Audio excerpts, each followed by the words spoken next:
मध्यकालीन भारतीय इतिहास से संबंधित प्रश्न उत्तर को हम देखेंगे, जो कि विजयनगर साम्राज्य से संबंधित है। यहाँ पे शासन करने वाले राजवंशों से। प्रश्न नंबर 1 है, विजयनगर साम्राज्य की स्थापना किसने की थी? तो हरिहर और बुक्का नामक भाइयों ने की थी 1336 ईस्वी में। प्रश्न नंबर 2 है, हरिहर व बुक्का किसके सामंत थे? तो काकतीय शासक प्रताप रुद्रदेव के सामंत थे। कुछ विवरणों में इसका राजस्व अधिकारी बताया गया है। प्रश्न नंबर 3, विजयनगर के प्रमुख राजवंशों के नाम लिखिए। तो संगम वंश था सबसे पहला, इसका संस्थापक हरिहर और बुक्का। शासन काल था इनका 1336 से 1485। फिर आता है सालू वंश, इसका संस्थापक नरसिंह सालू था, 1485 से 1505 ईस्वी। फिर तुलु वंश, वीर नरसिंह, 1505 से 1570 ईस्वी। फिर अरविडु वंश, तिरुमल, संस्थापक 1570 से 1652 ईस्वी तक अरविडु वंश का शासनकाल। तुलु वंश का कौन था? संस्थापक वीर नरसिंह। प्रश्न नंबर 4 है, संगम वंश का नाम किस पर पड़ा था? हरिहर व बुक्का के पिता का नाम संगम था, इसलिए संगम वंश का नाम संगम वंश पड़ा। प्रश्न नंबर 5 है, संगम वंश के शासकों के नाम लिखिए। हरिहर प्रथम, पहला था हरिहर प्रथम, इसका शासनकाल 1336 से 1356।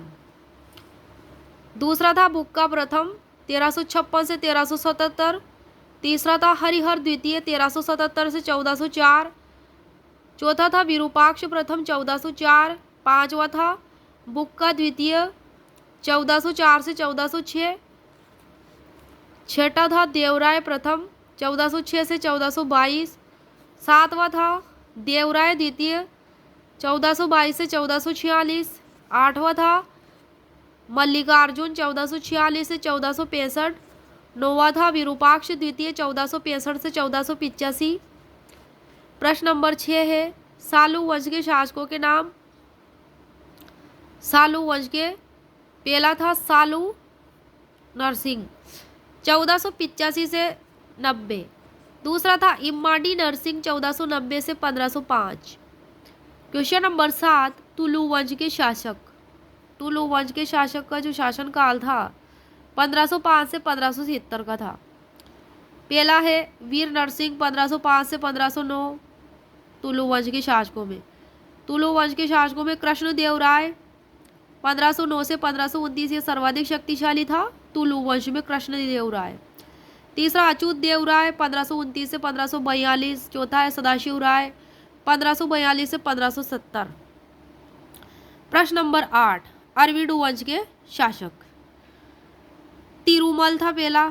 दूसरा था श्री रंग प्रथम, इसे रंगाक प्रथम भी कहते थे। दूसरा वेकंठ द्वितीय। चौथा है श्री रंग द्वितीय। पांचवा रामदेव। छठा वेकंठ तृतीय और सातवां श्री रंग तृतीय। यह विजयनगर साम्राज्य व अरविडु वंश का अंतिम शासक था श्री रंग तृतीय। प्रश्न नंबर 9 है, प्रथम बलापहार की घटना क्या थी? प्रथम बलापहार की घटना क्या थी? तो इसका आंसर होगा विरूपाक्ष द्वितीय संगम वंश का अंतिम शासक था, जिसके शासनकाल में अराजकता फैल गई थी, जिसका लाभ उठाते हुए सेनापति नरसिंह सालू ने उसकी हत्या कर दी थी। किसने कर दी थी? नरसिंह सालू उसका सेनापति था।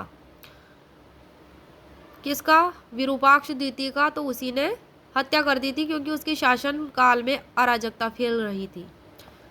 1485 ईस्वी में सिंहासन पर अधिकार कर लिया। इस घटना को प्रथम बलापहार कहते हैं। 1485 में जब नरसिंह सालू का अधिकार हुआ सिंहासन पर, तो यही घटना इतिहास में क्या कहलाती है? प्रथम बलापहार। पहले यूपीएससी में भी इससे रिलेटेड क्वेश्चन आ चुका है, प्रथम बलापहार से संबंधित जो शासक से रिलेटेड था। प्रश्न नंबर 10, इतिहास में द्वितीय बलापहार की घटना कौन सी है? तो इसका आंसर है 1505 ईस्वी में नरसा नायक के पुत्र वीर नरसिंह ने एक अल्पवयस्क शासक इम्मादी नरसिंह की हत्या कर स्वयं शासक बन गया था। क्या हुआ था? द्वितीय बलापहार में है।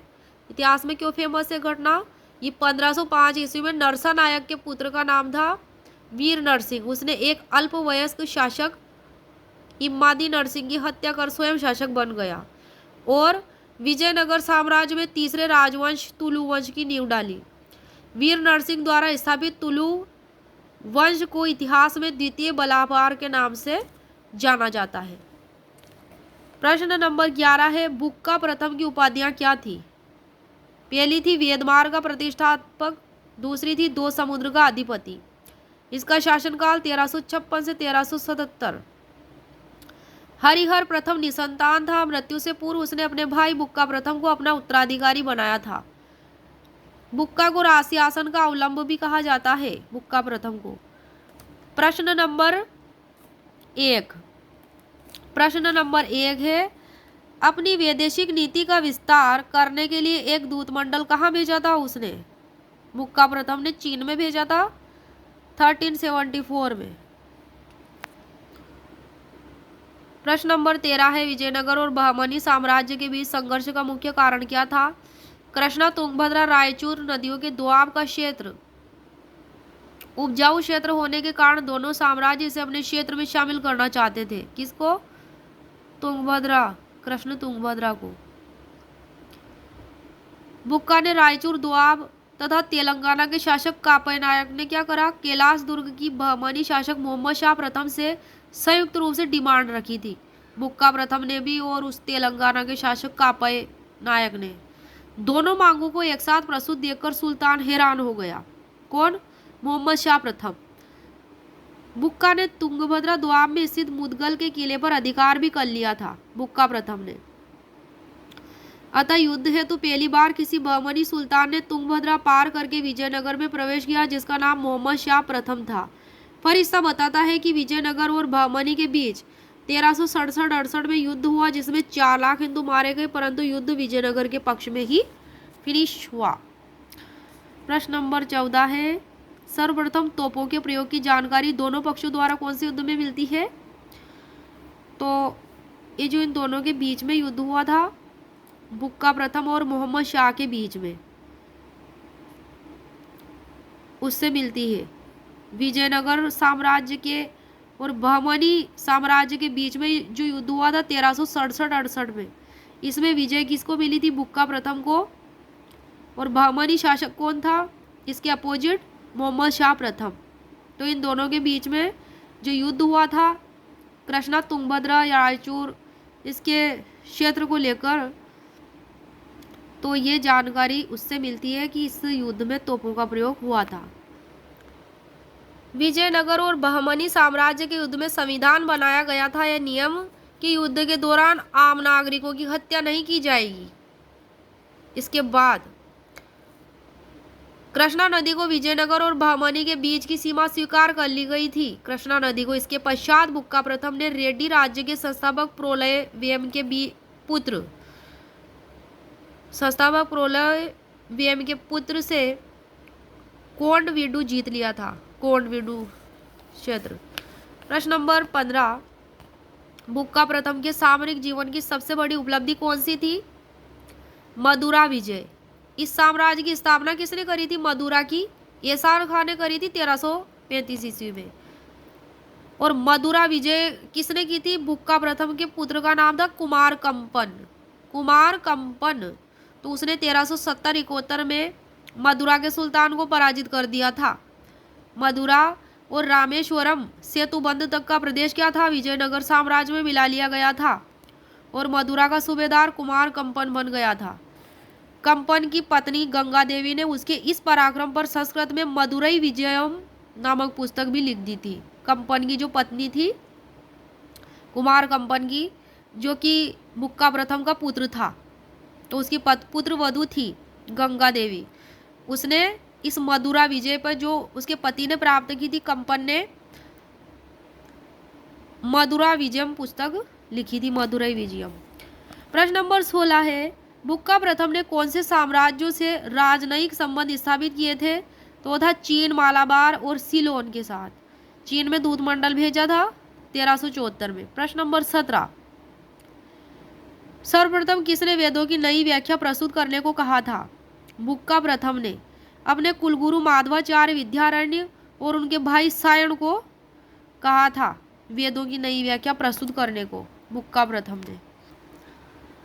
प्रश्न नंबर 18 है, बुक्का प्रथम के दरबार की शोभा कौन से कवि बढ़ाते थे? तेलुगु महाकवि नचनसोम बढ़ाते थे। प्रश्न नंबर 19 है, किसके समय में विजयनगर और बहमनी के मध्य संघर्ष की शुरुआत हुई?